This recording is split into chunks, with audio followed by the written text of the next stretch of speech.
BJP MP Dharmapuri Arvind political strategy మార్చారా? నేనే రాజు నేనే మంత్రి అనే ధోరణి పక్కన పెట్టారా? రాజకీయంగా మరో మెట్టు ఎక్కాలంటే పార్టీలోని ముఖ్య నేతలతో వైరం కన్నా సయోధ్యనే లాభమని చూస్తున్నారా? అందుకే బండి సంజయ్, రఘునందన్ రావు, ఈటలపై ఎత్తుగడల వర్షం కురిపిస్తున్నారా? మేము కలిస్తే అధికారం పక్కా అని స్టేట్మెంట్ ప్లాన్ చేస్తున్నారా? అయితే త్వరలో కేంద్ర కేబినెట్ విస్తరణ ఉండటమే అరవింద్ నయా ప్లాన్ కు కారణమా, లేక ఇంకేమైనా రీజన్ ఉందా? Watch this story. ఉన్నట్టుండి ఎంపీ ధర్మపురి అరవింద్లు ఈ మార్పే తోటి సహచర బీజేపీ ఎంపీలపై ఈ పొగడ్తల వర్షం ఏం? కేంద్రంలో ఏదైనా పోస్టుపై కన్నేశారా? అదే ఆయన స్ట్రాటజీనా? ఇక ఎన్నాళ్ళీ కొట్లాట, కలిసి పనిచేద్దాం, అధికారంలోకి వద్దాం అనే ఆలోచన? నిజామాబాద్ సభలో ఎంపీ ధర్మపురి అరవింద్ చేసిన వ్యాఖ్యలు ఇప్పుడు ఇటు పార్టీలు అటు రాజకీయ వర్గాల్లో హాట్ టాపిక్ గా మారాయి. తెలంగాణలో బీజేపీని అధికారంలోకి తీసుకురావడానికి తాను ఈటెల రాజేందర్ కలిసి బాధ్యత తీసుకుంటామని అరవింద్ ప్రకటించారు. సామ్యం, స్పీడ్ కలిస్తే తిరుగుండదు అని చెప్పడం రాజకీయంగా కొత్త అర్థాలను తెచ్చిపెట్టినట్లయింది. అలాగే మున్సిపల్ ఎన్నికలకు ముందు మెదక్ ఎంపీ రఘునందన్ తాను కలిస్తే అపోజిషన్ ఖతమవుతుంది అన్నారు.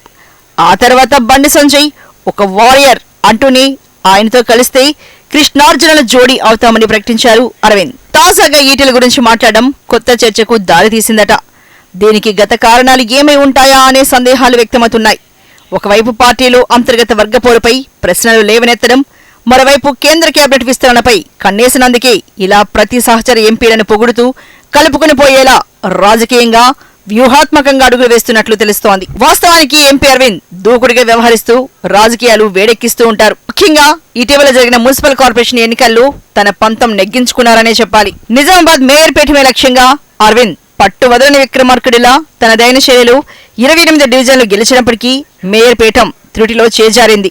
ఒకవైపు బండి సంజయ్, మరొకవైపు అరవింద్ పోరాట పటిమ అధిష్టాన దృష్టిలో పడటమే కాకుండా అరవింద్ను అధిష్టాన పెద్దలు శభాష్ అంటూ మెచ్చుకున్నట్లు జోరుగా ప్రచారం జరుగుతోంది.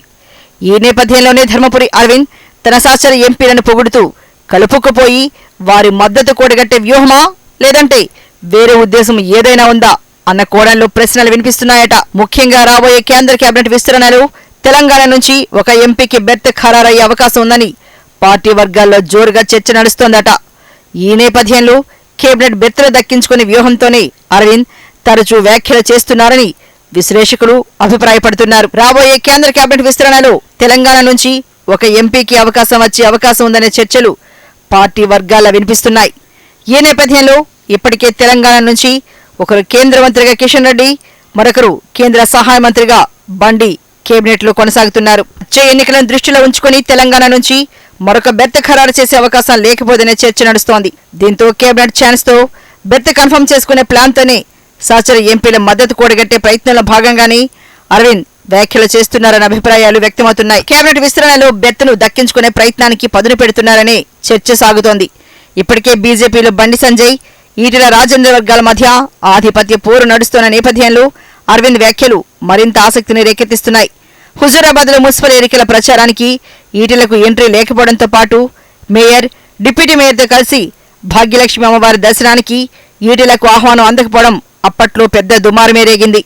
ఒకవైపు బండిని వారియర్తో పోల్చడం, మరొక వైపు ఈటెలను సౌమ్యుడు, తెలంగాణ ఉద్యమకారుడు అంటూ పొగడ్తలతో ముంచెత్తారు. దీంతో పార్టీలో ఉన్న వర్గపోరును సమతుల్యం చేస్తూ అందరితో కలిసి పనిచేసే నాయకుడిగా తనను చూపించే వ్యూహం కూడా ఉండొచ్చని రాజకీయ విశ్లేషకులు చెప్తున్నారు. పార్టీ లోపల ఉన్నంత మాత్రాన ఎవరూ సీనియర్ లీడర్లు కాదని, ప్రజా రాజకీయాల్లో నిలబడిన వారే నిజమైన సీనియర్ నాయకులని ఈటెల అనడంతో మళ్లీ పార్టీలో కొంత ఆసక్తికర చర్చకు ఊపిరి పోసింది అనడంలో ఎలాంటి అతిశయోక్తి లేదు. మొత్తానికి నిజామాబాద్ సభలో ఎంపీ అరవింద్ చేసిన వ్యాఖ్యలు పార్టీ సమీకరణాలతో పాటు కేబినెట్ విస్తరణలో మంత్రి పదవిపై గురిపెట్టినట్టు కొత్త చర్చకు తెరతీశాయి. ధర్మపురి అరవింద్ వ్యాఖ్యలు కేవలం పార్టీ బలోపేతానికి కృషి చేసే రాజకీయ వ్యాఖ్యలేనా, లేక పార్టీ వ్యూహంలో భాగమా అన్న ప్రశ్నలు ఇప్పుడు రాజకీయ వర్గాల్లో వినిపిస్తున్నాయి.